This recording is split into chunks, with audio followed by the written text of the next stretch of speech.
ada kapas tanpa minyak dan ada kapas dengan minyak. Anggap aja yang dengan minyak adalah kapas yang diurapi.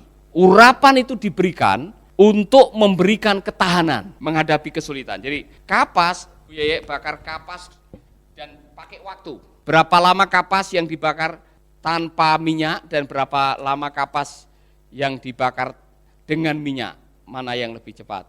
Lihat saudara-saudara, kapas, lihat Pedro, kapas yang dibakar yang tanpa minyak dibakar dalam hitungan menit, dia cepat terbakar. Dia habis bahkan tidak berbekas. Dia habis. Bagaimana dengan kapas yang diurapi, kapas yang dikasih minyak? Mari kita akan lihat saudara-saudara.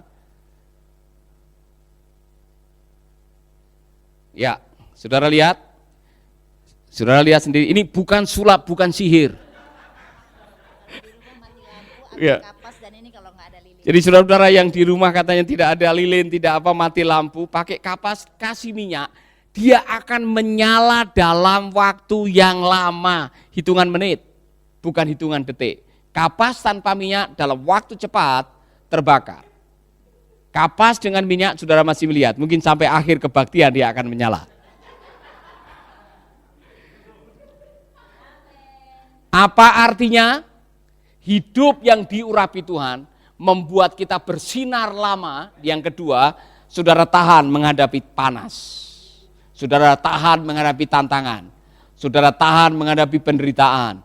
Saudara tidak mudah putus asa waktu menghadapi kenyataan tidak sesuai dengan harapan. Anda menjadi seorang yang kuat menghadapi aniaya, siksaan, cercaan, apapun juga dalam hidup saudara, saudara akan bertahan. Saudara bertahan. Karena urapan itu memampukan Anda kuat menghadapi setiap tantangan. Saya bisa membayangkan Petrus dengan teman-temannya selesai disesah, ya kan? Selesai dipukuli, dia pulang, dia keluar dari ruang penyesaan, dia nyanyi, haleluya, Tuhan baik. Ya kan? Saya kurang tahu lagu apa yang dia nyanyikan. Ya. Dia enggak melompat tembok waktu itu. Dia dikeluarkan, ya kan? Ya. Mengikut Yesus keputusanku, mengikut Yesus keputusanku, mengikut Yesus keputusanku, ku tak ingkar, ku tak ingkar. Amin. Oleh karena itu, mohon maaf kalau saya harus mengatakan ini, saudara-saudara. Anda semuanya yang sedang diizinkan menghadapi tantangan, khususnya saudara-saudara yang sedang menghadapi aniaya, direndahkan, dibullying, dipinggirkan, disisihkan, oleh karena imanmu kepada Tuhan, jangan lupa hidup dipenuhi oleh Roh Kudus. Karena roh itu akan memampukan saudara menghadapi setiap tantangan dalam hidup saudara. Haleluya. Saudara jangan menyerah. Jangan mengganti iman saudara gara-gara sembako. Jangan mengganti keyakinan saudara gara-gara ditawari beasiswa. Jangan mengganti kepercayaan saudara gara-gara engkau ditawari rumahnya akan dibangun. Atau mendapatkan suami atau menukar imanmu dengan pangkat atau kenaikan jabatan. Amin. Saya harus mengatakan ini karena ada orang-orang yang begitu mudah menukar pengorbanan Kristus yang begitu mahal dengan gaji tambahan atau dengan pangkat yang dinaikkan. Saudara-saudara, secara khusus untuk saudara-saudaraku yang hidup atau tinggal atau berdomisili di mana saudara seringkali mengalami tekanan oleh karena imanmu kepada Kristus, hiduplah di bawah urapan kuasa Roh Kudus. Hiduplah dalam urapan kuasanya, saudara akan dimampukan seperti kapas dengan minyak masih menyala.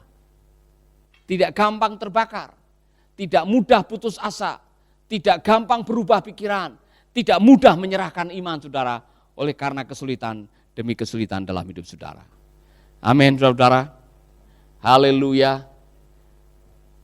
Saya mau saudara mengucapkan kalimat ini, dan saya mau saudara-saudara yang mendengarkan lewat radio maupun saudara yang sedang menonton lewat live streaming, tolong ditulis kalimat ini. Sekali Yesus, tetap Yesus. 1, 2, 3. Ulangi lagi. Amin. Saya ulangi lagi, saya bertemu dengan seorang pedagang tempe yang mengalami tekanan yang luar biasa karena imannya. Pedagang tempe ini saya ketemu di Gunung Bromo.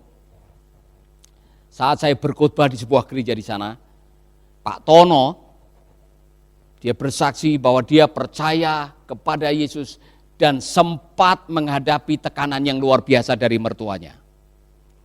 Apa yang membuat dia percaya Yesus? Waktu dia sakit parah, lumpuh, tidak bisa berjalan bertahun-tahun. Satu malam dia didatangi oleh orang yang pakai jubah putih, dan orang itu senyum dan menumpangkan tangannya yang berdarah di atas mukanya atau di dahinya dalam mimpi itu. Besoknya dia sembuh total. Dan dia bisa berjualan tempe lagi. Oh saudara-saudara, tiap hari dia berjualan tempe, kembali seperti dulu, dia berjalan kaki, masuk rumah ke rumah, dan dia menawarkan tempenya. Satu kali dia masuk ke rumah orang Kristen yang di dindingnya ada kalender.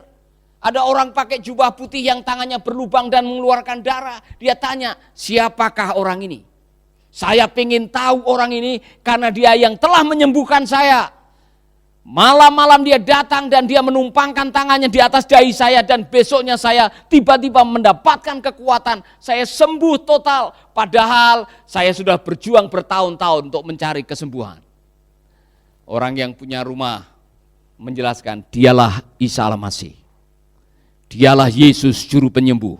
Dialah Isa Al-Masih yang banyak melakukan keajaiban. Bapak sudah merasakan jamahannya, sudah selayaknya Bapak menjadi orang yang percaya kepadanya. Dalam waktu yang cepat dia membuat keputusan, saudara-saudara. Dan pada akhirnya dia percaya kepada Yesus. Oh saudara-saudara, saya masih ingat pada waktu dia membuka Alkitab, Alkitabnya dibungkus dengan koran. Saya tanya, kenapa Alkitab Anda dibungkus dengan koran? Karena dia menghadapi tantangan. Satu kali dia diultimatum oleh mertuanya, kalau kamu tidak mau berganti keyakinan, kembali ke keyakinanmu yang lama, lebih baik kamu kembalikan istrimu. Yang pertama. Yang kedua, kembalikan pinjaman modalmu dan keluar dari rumah ini. Saudara-saudara, Pak Tono, dia mengambil keputusan, apapun yang terjadi, saya tidak akan pernah kembali ke keyakinan yang lama. Bagaimana mungkin saya mengingkari Tuhan yang telah menyembuhkan saya bertahun-tahun, saya sakit lumpuh. Saudara-saudara, pada akhirnya dengan pertolongan Tuhan, dia tetap setia. Dia tahu pada waktu dia ketemu dengan saya, minta didoakan supaya mendapatkan kekuatan dan bertahan. Akhirnya saya mendengar cerita kalau istrinya juga percaya kepada Tuhan. Dan bahkan satu saat mertuanya mengambil keputusan untuk percaya kepada Tuhan. Saudara-saudara, pengorbanan Pak Tono untuk tetap hidup percaya kepada Tuhan memberikan pembelajaran kepada kita. Berbahagialah orang-orang yang berani menderita oleh karena kebenaran. Amin. Mari kita berdiri bersama-sama. Bu Lydia saya undang maju ke depan nyanyi, aku takkan berhenti atau takkan menyesal mengiring Tuhan. Saudara-saudara nyanyikan lagu ini, karena kata-kata lagu ini adalah sebuah komitmen saya. Saya menulis lagu ini sebagai sebuah komitmen, saya tidak akan berhenti melayani Tuhan.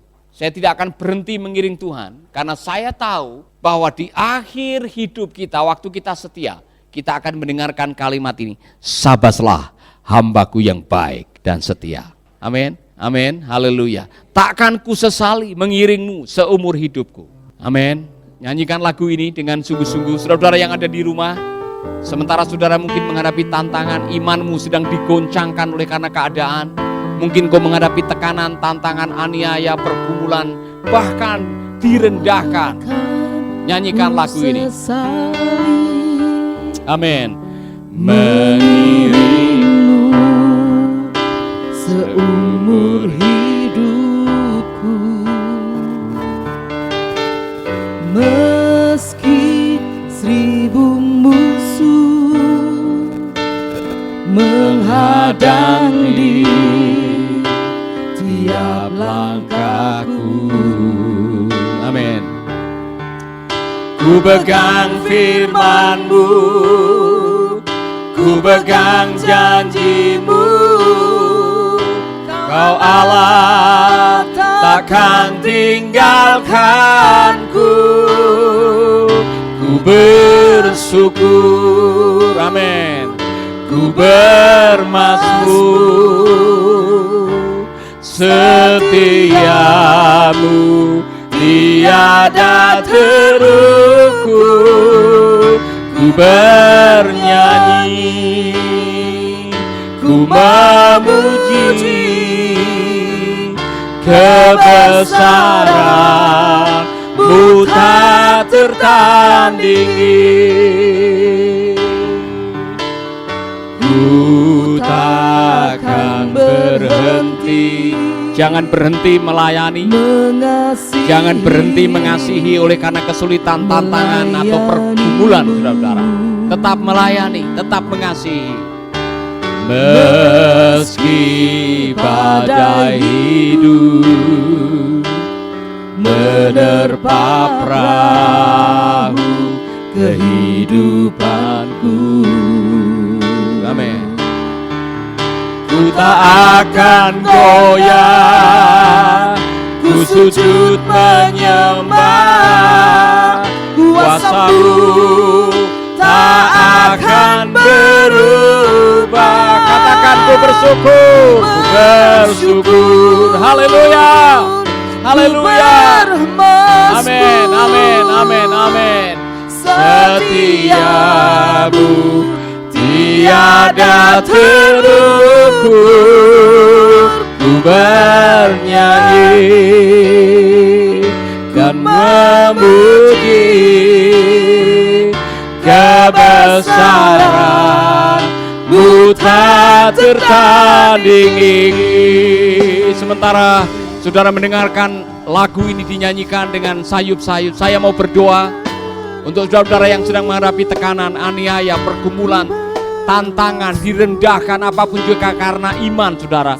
Untuk para hamba Tuhan, untuk para pemberita Injil yang sedang menghadapi tantangan, kesulitan, aniaya, kami mendukung Anda dalam doa. Kami berdoa agar Roh Allah akan memberikan kekuatan kepada Anda.